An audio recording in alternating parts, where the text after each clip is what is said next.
Уважаемый Владимир Владимирович, обращаемся к вам, как Верховному главнокомандующему Российской Федерации. Мы, жители Абзелилинского района Республики Башкортостан, в данный момент находимся в зоне специальной военной операции и с честью выполняем свой воинский долг. В нашем районе, на истоке двух рек, Большой и Малый Кизил, уже который год не прекращаются попытки разработки медного карьера.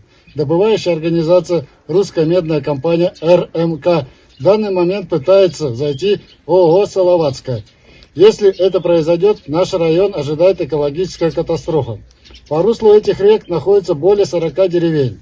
Эти реки являются источником чистой питьевой воды для населения и сельских хозяйственных животных, так как большинство живет в натуральном хозяйстве. Просим вас посодействовать в недопущении организации этого карьера ради нас, наших детей и внуков. Хотим вернуться с победой домой, в чистую природу и с чистыми реками. А пока, ребята, работаем. И жители Башкортостана, а также Абзелиловского района приносят свои извинения за ранее снятое видео о проблеме в Абзелиловском районе. Мы, жители других районов, помогли своему товарищу заснять это видео.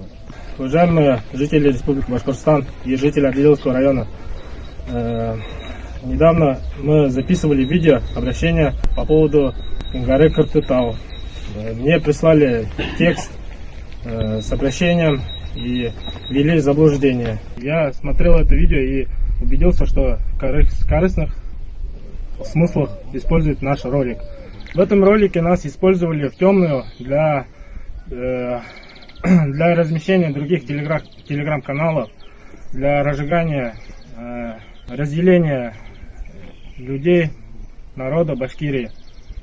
Мы, военнослужащие, которые находимся на СВО, осознали, и мы достойно выполним свои ставленные задачи и вернемся с победой домой.